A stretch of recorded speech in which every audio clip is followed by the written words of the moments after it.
I slid the folder across my desk and watched her hands stop halfway to it. "What is this?" Vanessa asked, still smiling like the answer would be good news. "It's the agreement you signed 4 years ago," I said. "The one where you promised to pay back the $18,000 I put toward your nursing degree once you got your license." Her smile cracked at the edges. Outside my office window, the afternoon traffic on Spear Boulevard crawled along like nothing important was happening, but something was. She had walked in expecting the old version of me, the one who used to fold the second she cried. I wasn't sure yet if the man sitting behind this desk was going to disappoint her or terrify her. Either way, she hadn't seen this coming. "Daniel, I didn't come here to talk about money," she said. "Then you came to the wrong office," I told her. She looked at the folder again, and I watched something behind her eyes recalculate. I didn't know yet how far she'd go to get what she actually wanted. I just knew that whatever it was, I finally had the paperwork to say no. To understand how we got to that folder, you have to go back 5 years, to when Vanessa Cole and I were still the couple everyone at our friend group called the Safe One. We met at the University of Colorado, both broke, both ambitious, both convinced we were going to build something real together. I was finishing a computer science degree and freelancing at night. She was starting nursing school. We moved into a 1-bedroom apartment in Aurora with a mattress on the floor for the first 4 months because we couldn't afford a frame. I'm 33 now, and back then I was 28, working a job I didn't love while trying to build a fintech app called LedgerPath on nights and weekends. Vanessa was smart, funny, and good at making me believe the sacrifices were temporary. Every Sunday we drove to the same grocery store, split a rotisserie chicken between 4 meals, and talked about the apartment we'd buy once things turned around. That Sunday routine is the one detail I still can't shake. It felt ordinary. It felt like proof we were building something. My flaw, if I'm honest, was that I confused being needed with being loved. I liked being the guy who solved problems. When Vanessa's tuition came up short her second year, I didn't think twice about covering it. When her car loan needed a cosigner, I put my name on it without asking a single hard question. I told myself a good partner doesn't keep score. I didn't realize I was the only one not keeping score. By our 4th year together, I'd covered $18,000 in tuition and fees, kept the lease in my name so her spotty part-time income wouldn't tank our application, and pushed my own plans to apply for an MBA back twice because the timing wasn't right for us. Vanessa never asked me to do any of it outright. She just let me offer, every time, and never once offered anything back. The lease being in my name is the detail that mattered later, even though none of us knew it yet. So was the text message she sent me that spring, the one where she wrote, in writing, that she'd pay me back for the tuition the moment she passed her boards and started earning real money. I saved it. I don't even know why I saved it, I just did. I also remember the specific night I co-signed the car loan, sitting at the dealership finance desk while the manager slid papers across for my signature. Vanessa squeezed my hand under the table and said, "You're the only person who's ever made me feel safe enough to build a life," and I believed her completely. I didn't ask why her own credit wasn't strong enough on its own. I just signed. Looking back, that's the moment I should have started asking harder questions, and didn't. The betrayal happened on a Friday night in March, at a dinner meant to celebrate her passing her nursing boards. I'd booked a table at a steakhouse downtown, the kind of place we never went to because it wasn't in the budget. I wanted it to feel like a turning point. It became one, just not the kind I planned. Preston Marsh was there. He wasn't supposed to be. Vanessa introduced him as a friend from her cohort's clinical rotations, except he was 39, drove a Range Rover, and owned 3 commercial properties near the tech center. I remember him ordering a bottle of wine that cost more than our monthly grocery budget and not blinking. "I wanted you both to be here when I told you," Vanessa said partway through dinner, and for one terrible second I thought she meant a pregnancy announcement or a job offer, something we'd navigate together. Instead, she reached for Preston's hand on the table in front of me and said the sentence I've never been able to fully unhear. "You were never the plan, Daniel. You were just the placeholder until something better came along." Preston didn't even have the decency to look uncomfortable. He said, "I know this is a lot, man, but you had to see it coming eventually," like he was doing me a favor by saying it out loud. A couple at the next table went quiet and stared. Our waiter hovered awkwardly with the dessert menu, unsure whether to walk away. I asked her, evenly, if this was a joke. She said, "I'm not trying to hurt you, I'm just being honest for once," as if honesty had been the missing ingredient the whole time, not loyalty. When I brought up the tuition, the lease, 4 years of quietly being her floor, she told me I was making it about money and that I was being controlling for even mentioning it at a moment that was supposed to be about her. I paid the bill. I don't remember deciding to. I just remember standing on the sidewalk afterward while she and Preston got into his car and hearing her laugh at something he said before the door even shut. The next few weeks blurred together in a way I'm not proud of. I slept on the couch in my own apartment because the bed still smelled like her shampoo. I drove to work twice without remembering a single turn I took to get there. I called my mom on a Tuesday night and couldn't get a full sentence out before my voice cracked, and she just stayed on the line and let me breathe. There was one night, about 3 weeks in, where I sat in my parked car outside the apartment for almost an hour before going inside, unable to make myself walk through the door. I kept replaying the sentence about the placeholder, turning it over like it might mean something different the 5th time than it had the 1st. It never did. I asked myself, more than once, whether I'd been so focused on being useful that I'd missed every sign she was already halfway out the door. I didn't have an answer yet, I just had the question, and it followed me for weeks. I found the receipts folder by accident, going through old email to cancel a joint streaming account. There it was, the message from 2 years earlier, her promise in writing to repay me once she was licensed. I read it 4 times, it didn't make me feel better. It made me feel like a fool who'd kept evidence of his own naivety. Vanessa and Preston got engaged 8 months later. I know because Grant, a mutual friend from college who'd stayed close to both of us out of some misguided sense of neutrality, sent me the announcement without asking if I wanted to see it. I didn't respond. I moved out of the Aurora apartment, sold the car she'd never once made a payment on, and threw myself into LedgerPath like it was the only thing left that hadn't lied to me. That decision turned out to matter more than I expected. 11 months later, LedgerPath closed a seed round I'd been chasing for 2 years.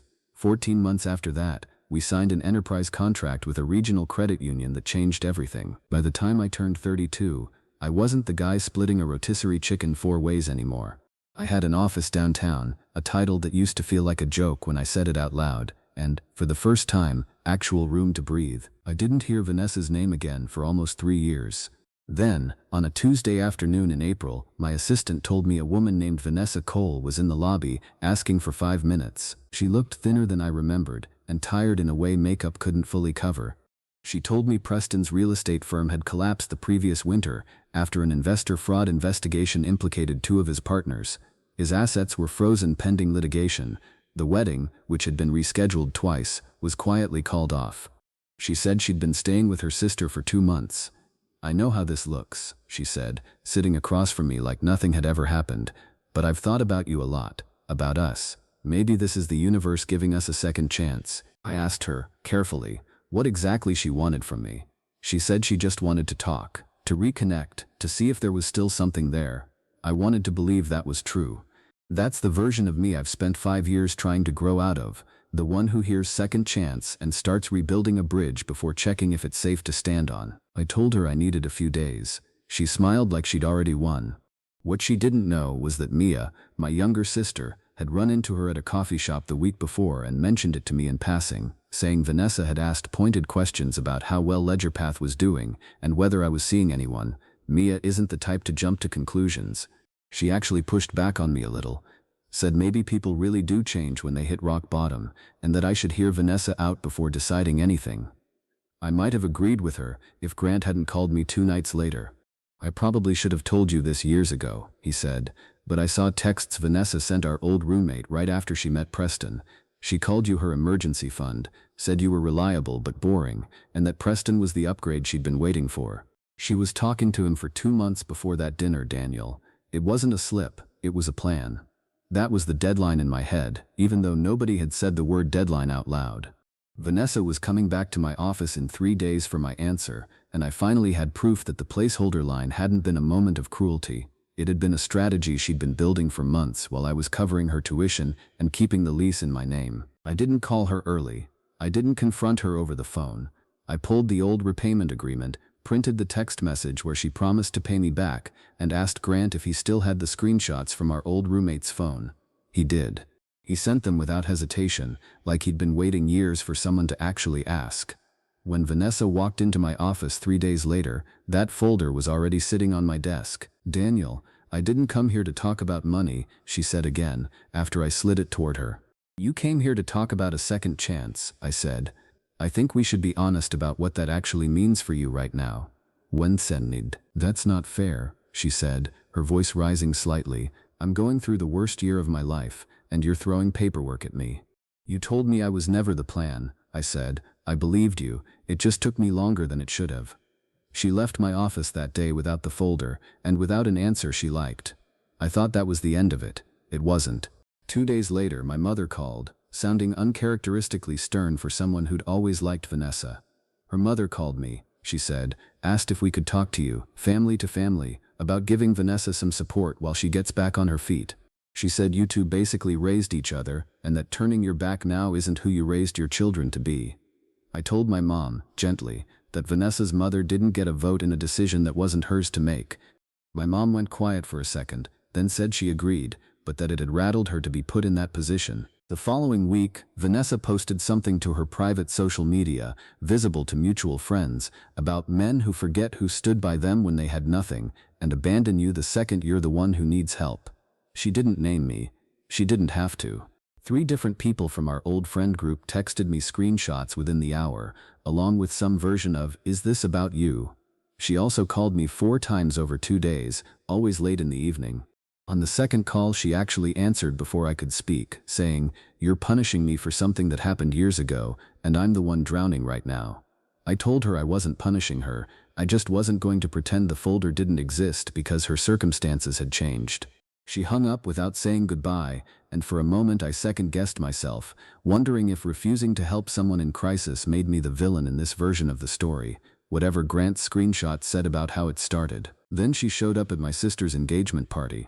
Mia had invited a wide guest list, mostly out of politeness to our extended circle, and somewhere in that list Vanessa had gotten wind of the venue. She arrived 20 minutes after the toasts, dressed like she belonged, and made a beeline for the small crowd near the bar where I was standing with Grant and my mother. "I think everyone here should know the real story," Vanessa said, loud enough that conversation around us thinned out. "Daniel likes to play the victim, but he's the one who's changed. He got rich and decided the people who helped him get there don't matter anymore." A few heads turned. Someone near the bar actually murmured agreement, the kind of reflexive sympathy people extend to whoever speaks first and loudest. I felt the old instinct kick in, the urge to smooth things over, apologize for existing, make the discomfort go away by absorbing it myself. I didn't do that this time. "You want to talk about the real story?" I said. "Let's talk about it here."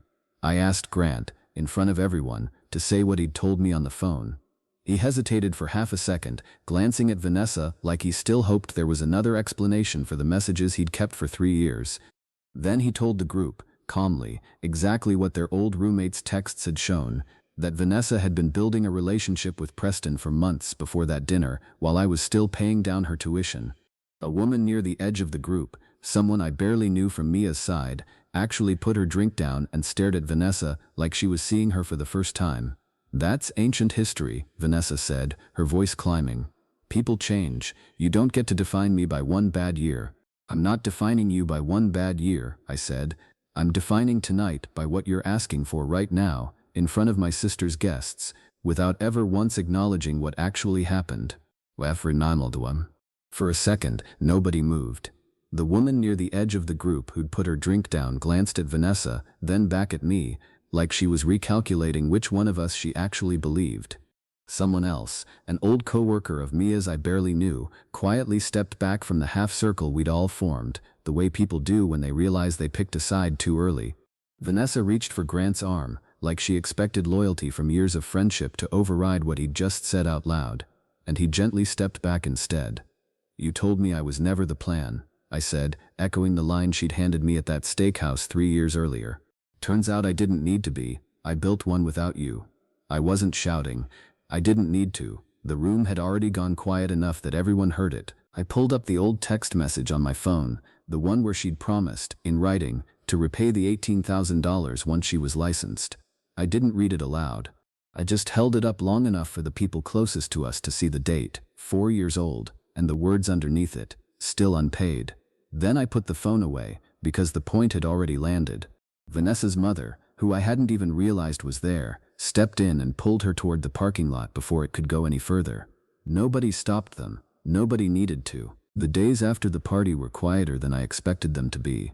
A few people from the old friend group texted apologies for ever doubting the version of events I'd told them privately.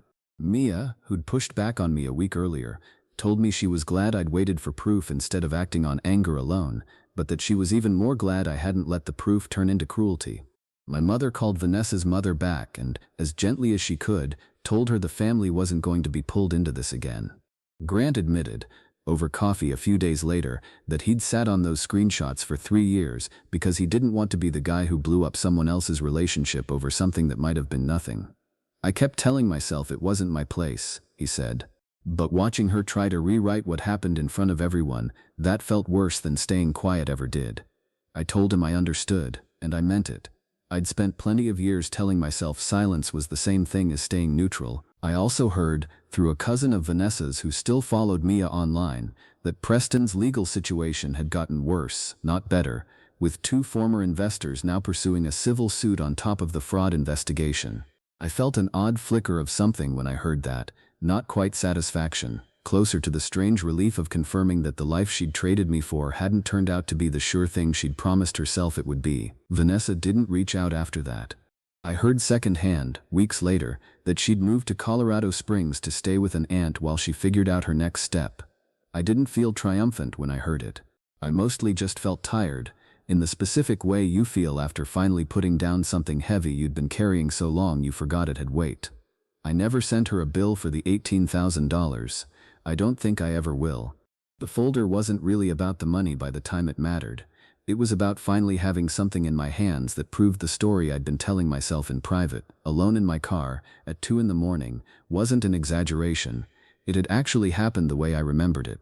I still think about the version of that Friday night dinner, where I said nothing, paid the bill, and let her walk out with Preston without ever asking a single question. For a long time, staying quiet felt like maturity to me, like proof I could handle disappointment without making a scene. It took me years to realize that quiet wasn't maturity at all. It was just another way of letting someone underestimate me, right up until the moment I finally stopped. What I misunderstood, for longer than I want to admit, was believing that being needed was the same thing as being chosen. I spent 4 years making myself useful to someone who'd already decided, quietly, that useful was all I'd ever be to her. My weakness wasn't kindness. It was letting kindness go unquestioned for years past the point where questions were overdue. The boundary in that office wasn't about punishing her for leaving. It was about refusing to let the same pattern start over the moment it became convenient for her again. I learned that a second chance isn't owed just because someone's circumstances changed. It has to be earned by something more than timing. Was I wrong for rejecting her when she came back needing help, or should I have given her one real chance before showing her that folder? Let me know your honest verdict in the comments, and subscribe if you want more stories like this one.